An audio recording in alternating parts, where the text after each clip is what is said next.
Today, I'm going to tell you the story of a rancher who saw mysterious smoke behind a ridge and discovered an Apache girl waiting by the fire. Daniel Crenshaw was drawn into a dangerous mission to rescue a kidnapped child from slave traders at Devil's Canyon.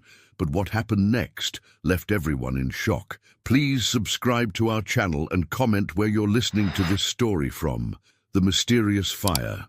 The November wind cut across the Colorado Territory Plateau like a blade, carrying with it the promise of an early winter that would test every rancher's preparation and resolve. Daniel Crenshaw pulled his coat tighter around his shoulders as he guided his horse along the fence line, checking for breaks that needed repair before the snows came. At 38, Daniel had spent 15 years building his spread from a small homestead into one of the more successful cattle operations in the region.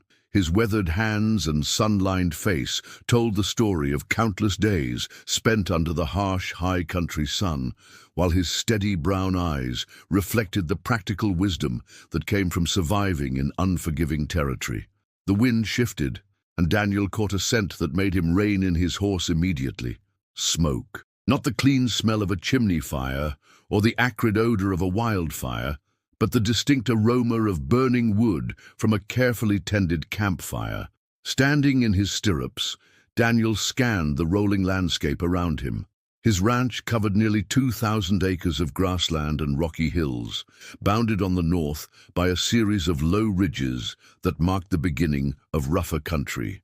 It was from that direction that the smoke smell was coming. "Steady, Sam," Daniel murmured to his horse, a reliable bay gelding that had been his companion for 7 years. Sam's ears were pricked forward, and Daniel could feel the animal's tension. Horses had an instinct for danger that wise men learned to trust. Daniel had good reason to be cautious. Apache bands still moved through this part of Colorado, though most had been forced onto reservations farther south.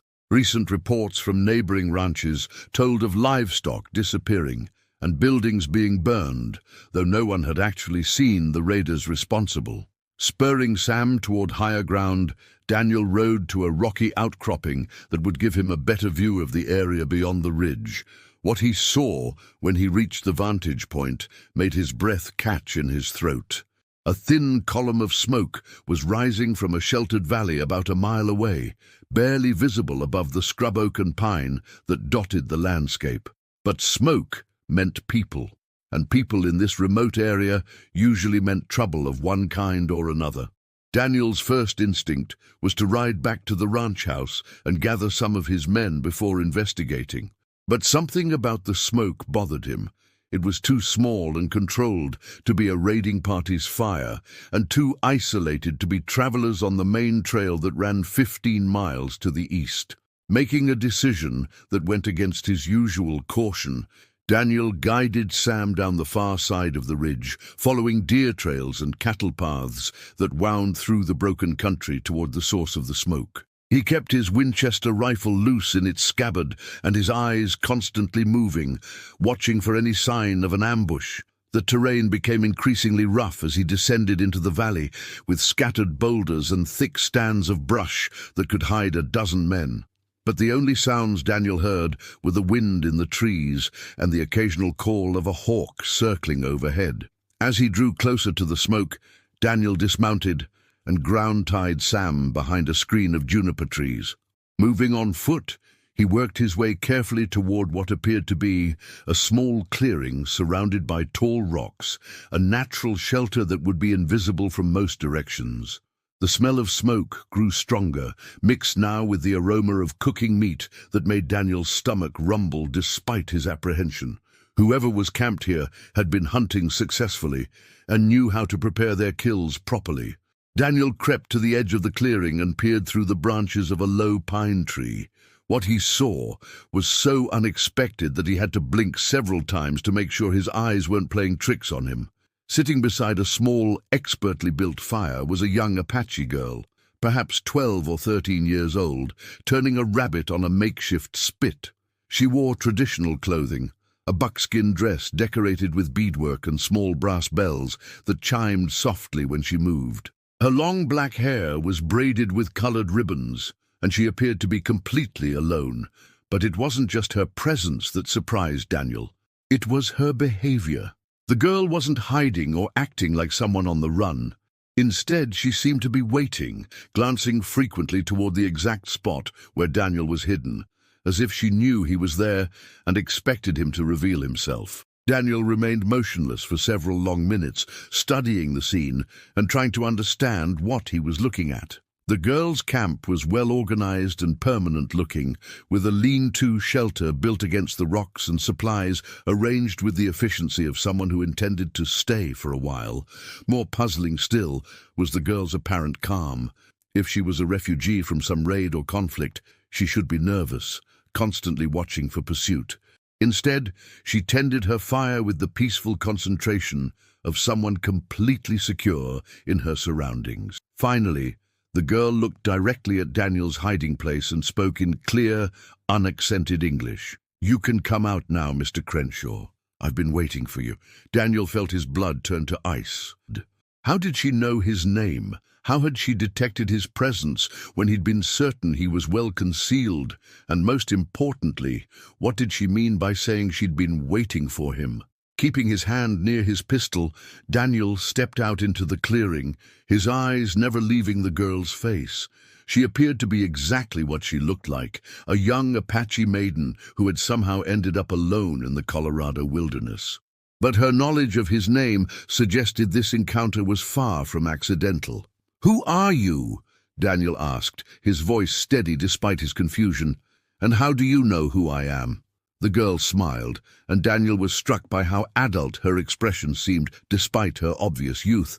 "My name is Aiyana," she said, using a stick to adjust the position of the cooking rabbit. "And I know who you are because I've been sent to find you." "Sent by whom?" "By someone who needs your help very badly," Aiyana replied. "Someone whose life depends on whether you're willing to listen to what I have to tell you." Daniel felt the situation spinning beyond his control. Nothing about this encounter made sense according to his experience with Apache people or with the normal patterns of frontier life. "Start talking," he said simply, settling into a crouch that would let him move quickly if necessary, while keeping his distance from the girl and her fire. The message and the mission.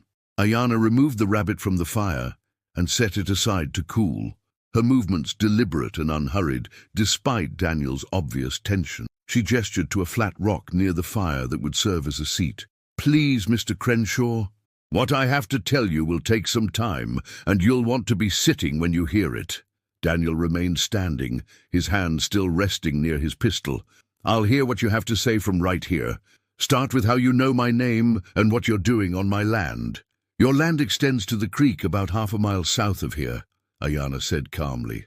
"This valley belongs to no one, though my people have used it as a resting place for many generations. As for knowing your name, that's simple. I was told to find the white rancher who lives alone and treats his Apache neighbors with fairness." Daniel's jaw tightened. He did live alone, his wife having died of pneumonia 3 years earlier, and he had developed a reputation for dealing honestly with the few Apache who still moved through the area. But this information would be known to many people, both white and Indian. "Who told you to find me?" "A man named Joseph Running Bear. You know him?" Daniel's expression changed slightly. Joseph was indeed known to him, an Apache leader who had chosen to work with territorial authorities rather than continue fighting. Daniel had traded with Joseph's band several times, always dealing fairly and never cheating them on prices. "Joseph's been on the San Carlos reservation for over a year," Daniel said. "What's he got to do with this?" Aiyana's face grew serious. 3 weeks ago, soldiers came to the reservation. They said Joseph's nephew, a boy named Michael, had escaped and was leading raids against white settlements. They demanded that Joseph help them track and capture the boy. And Joseph refused. He said Michael was not a raider, that the boy had left the reservation to look for his sister, who disappeared months ago. The soldiers didn't believe him. Daniel was beginning to see where this story might be heading, and he didn't like the implications. "The commanding officer gave Joseph an ultimatum," Aiyana continued. "Find Michael and bring him back within 2 weeks, or face charges of harboring a fugitive." Joseph agreed, but only to protect the boy. What does any of this have to do with me? Aiyana stood and moved to her lean-to shelter, returning with a leather pouch that she handed to Daniel. Inside, he found a piece of paper covered with careful handwriting in English. Joseph wrote that, Aiyana explained. He learned to write at the mission school before the wars began. Daniel unfolded the paper and read, Mr. Crenshaw, if you are reading this, then Aiyana has found you as I hoped.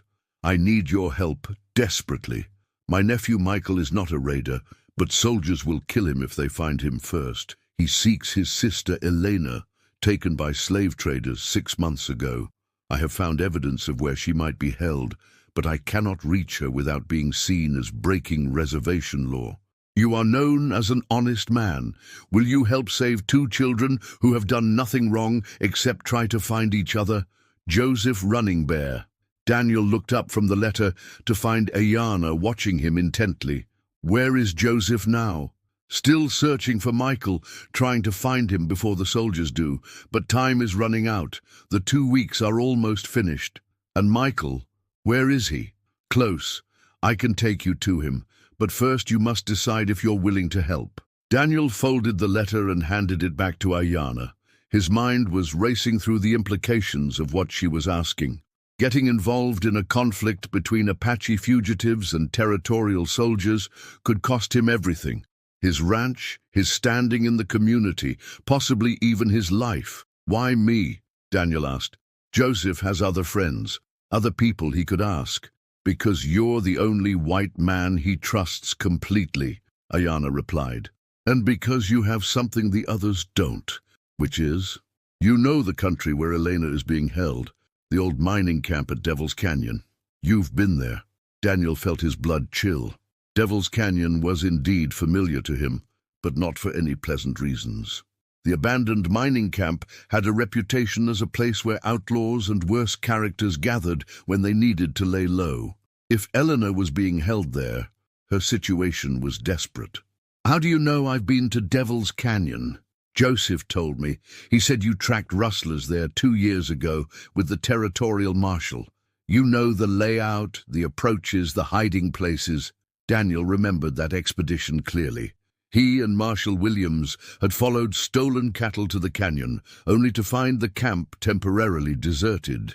But Daniel had gotten a good look at the place, the maze of old mine shafts, the defensible positions, the single narrow trail that served as the only easy way in or out. Even if what you're saying is true, Daniel said slowly, getting someone out of Devil's Canyon would be nearly impossible. It's like a fortress. That's why we need your help, Aiyana said simply. Without someone who knows the place, Michael will try to rescue his sister alone and probably get them both killed. Daniel walked to the edge of the clearing and stared out across the valley while he considered his options. The smart thing would be to refuse, to send Aiyana away and forget this conversation had ever happened. But the image of 2 Apache children, one held captive, the other desperately trying to save her, wouldn't leave his mind. Tell me about Michael, Daniel said finally. He's 16, small for his age but very brave. He learned to track from his grandfather and can move through country like a ghost, but he doesn't know anything about fighting armed men or storming defended positions. And Elena, 12 years old. She was taken when she wandered too far from the reservation looking for medicinal plants. The traders who took her specialize in selling Indian children to people who want servants they don't have to pay. Daniel's hands clenched into fists. The slave trade in Indian children was one of the darkest aspects of frontier life, conducted by men who had abandoned any pretense of human decency. If I agreed to help, Daniel said carefully, what exactly would you expect me to do? Come with me to meet Michael. Listen to what he's learned about his sister's situation. Help us plan a way to get her out safely. And then guide us to Devil's Canyon and help us rescue Elena before the soldiers find Michael and destroy any chance of saving her. Daniel was quiet for a long time, weighing the risks against his conscience. Finally, he turned back to Aiyana. How far is Michael from here? 2 hours' ride. He's camped in the ruins of the old Spanish mission. Daniel knew the place. a crumbling adobe structure that had been abandoned for decades, but still provided basic shelter. "If I come with you, I'm not promising anything beyond listening to what the boy has to say." Aiyana smiled for the first time since he'd found her. "That's all Joseph asked for, that you listen with an open heart." As Daniel watched Aiyana efficiently pack her few belongings and prepare to leave, he realized he had already made his decision, though he wasn't quite ready to admit it to himself. Meeting Michael and the plan. The ride to the old Spanish mission took them through increasingly rough terrain, following ancient trails that wound between towering red rock formations and across dry creek beds lined with cottonwoods. Aiyana rode behind Daniel on Sam, directing him with quiet words and gentle touches on his shoulder. "Left at the split rock," she said, as they approached a massive boulder that had been cleaved in half by some geological force. "The mission is just beyond the next rise." Daniel had passed this way before, but had never explored the ruins thoroughly. As they crested the hill, he could see why Apache might choose this place for a temporary camp. The crumbling adobe walls provided concealment, while the elevated position offered clear views in all directions. "Michael," Aiyana called softly as they approached the largest remaining structure. A young man emerged from the shadows of a doorway, and Daniel got his first look at Joseph's nephew. Michael was indeed small for his 16 years, but there was nothing childish about his alert dark eyes or the way he carried himself. He moved with the fluid grace of someone completely at home in the wilderness. "This is Mr. Crenshaw," Aiyana said, sliding down from Sam. "He's willing to listen." Michael studied Daniel for a long moment before stepping forward and extending his hand. "Thank you for coming. My uncle said you were a man of honor." Daniel dismounted and shook the young man's hand, noting the firm grip and the calluses that spoke of hard work and outdoor life. "Tell me about your sister," Daniel said without preamble. Michael's jaw tightened. "Elena disappeared 6 months ago. The reservation police said she probably ran away, but I knew better. Elena would never leave without telling me." "What made you start looking for her now?" "I found someone who saw what happened," Michael replied, leading them to a sheltered area behind the mission walls where he had made his camp. "An old Navajo woman who was gathering piñon nuts near where Elena vanished. She saw 3 white men grab my sister and throw her in a wagon." Daniel felt a chill run down his spine. "Did she describe the men?" "One was big with a black beard. Another had a scar across his face. The third was young, maybe 20 years old." The description meant nothing to Daniel, but the casual way Michael recited it suggested he had memorized every detail. "The woman followed them for miles before losing their trail," Michael continued. "But she saw the direction they went, toward Devil's Canyon. That's still not proof your sister is there." Michael reached into his possessions and pulled out a small beaded bracelet. "I found this 3 days ago, caught on a thorn bush near the canyon entrance. Elena made it herself. I watched her. She's there, Mr. Crenshaw." Daniel examined the bracelet, noting the intricate pattern of blue and white beads worked in a design he'd never seen before. "Even if she is there," Daniel said carefully, "Devil's Canyon is not a place 2 people can assault successfully. The men who use that camp are killers." "I know the risks," Michael said quietly, "but Elena is my responsibility. Our parents are dead, and I promised I would always protect her. Getting yourself killed won't protect her. Then help me do it right." Daniel looked at the young man's determined face and saw something that reminded him of his own nephew, who had died in a ranching accident the previous year. The same stubborn courage, the same willingness to sacrifice for family. "What do you know about the layout of the canyon?" Daniel asked. Michael's eyes lit up with hope. "I've scouted it for 3 days. There are maybe 8 men in the camp, but only half are there at any given time. The others ride out during the day." "Where exactly is your sister being held?" "In one of the old mine buildings about halfway up the canyon wall. It's connected to the main camp by a narrow ledge path." Daniel knew the building Michael was describing, a stone structure built into the rock face that had once housed equipment for the mining operation. It would be extremely difficult to reach without being seen from below. "How many guards?" "Usually 1, sometimes 2. They don't expect trouble because everyone knows the canyon is a death trap for anyone who doesn't belong there. Daniel walked to the edge of the ruins and stared toward the distant mountains where Devil's Canyon cut its gash through the landscape.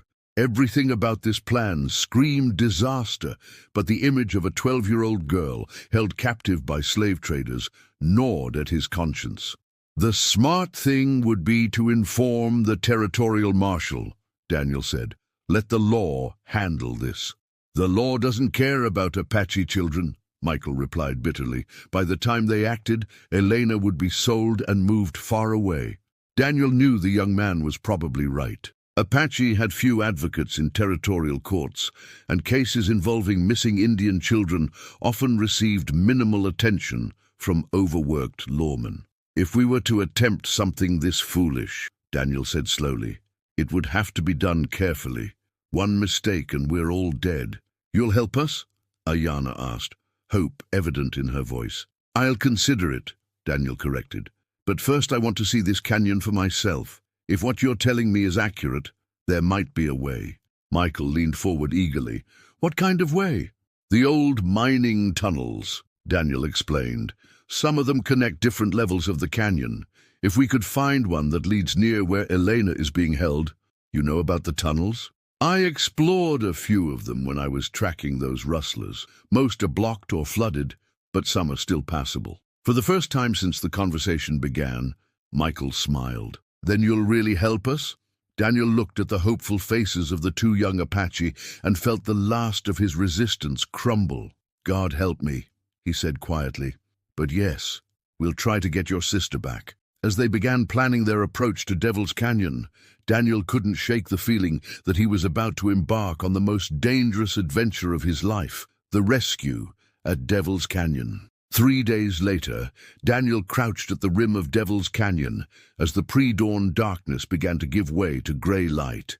Beside him, Michael and Aiyana waited in tense silence, their eyes fixed on the camp below, where thin wisps of smoke rose from dying campfires. "Remember," Daniel whispered, "we stick to the plan, in and out as quietly as possible. If shooting starts, we're probably all dead." The plan they had developed was dangerous, but simple. Daniel would enter through the old mining tunnel he'd discovered on the north wall, while Michael created a distraction at the canyon's main entrance. Aiyana would wait with the horses at a predetermined rendezvous point, ready for a fast escape. "The tunnel entrance is about 200 yards down," Daniel said, pointing to a barely visible dark spot in the canyon wall.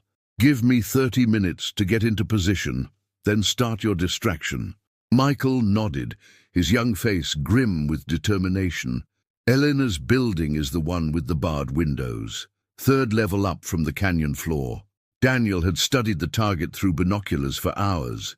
The stone structure was indeed built into the rock face, connected to other buildings by narrow ledges that would be treacherous to navigate in the dark. "If something goes wrong," Daniel told them both, "don't try to be heroes.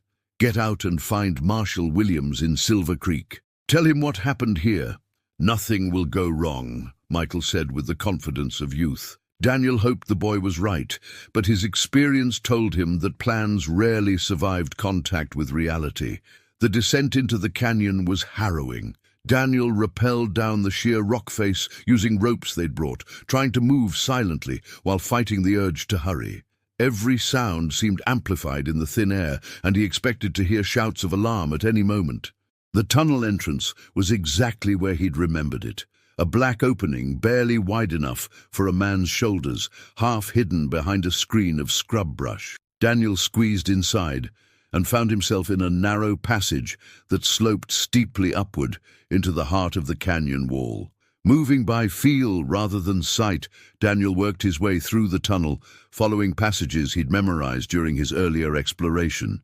The air was stale and thick with dust, and more than once he had to stop and listen for sounds of pursuit.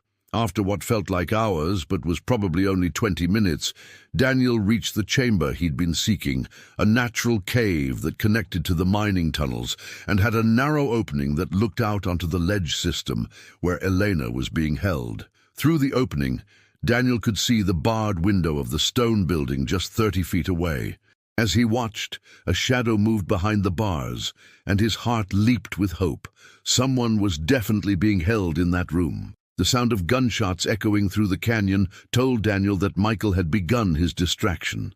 Shouts erupted from the camp below as men grabbed weapons and ran toward the canyon entrance, where Michael was supposedly trying to break in. This was Daniel's chance. He squeezed through the cave opening onto the narrow ledge and began working his way toward the stone building. The ledge was barely 2 feet wide in places, with a sheer drop of over 100 feet to the canyon floor below. As he reached the barred window, Daniel heard a soft voice from inside. "Who's there?" "Elena," Daniel whispered. "I'm here to get you out. Your brother Michael sent me."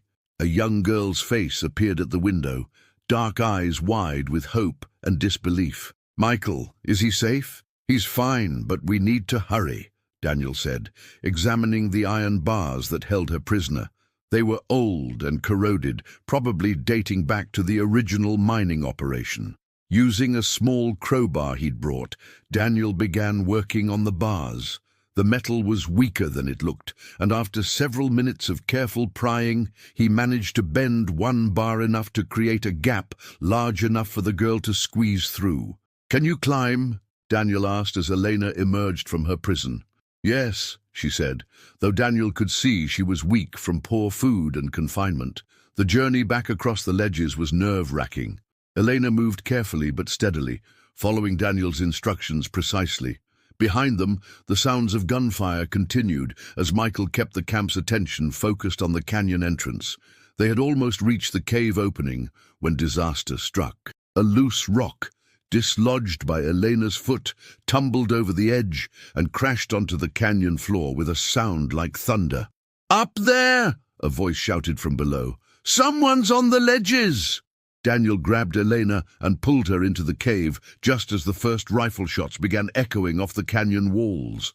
Bullets whined overhead, splintering rock and sending fragments flying. "The tunnel," Daniel said urgently, pushing Elena ahead of him into the narrow passage. "Move as fast as you can." Behind them, Daniel could hear boots on the ledges as their pursuers gave chase. The tunnel seemed endless, and Elena was beginning to stumble with exhaustion.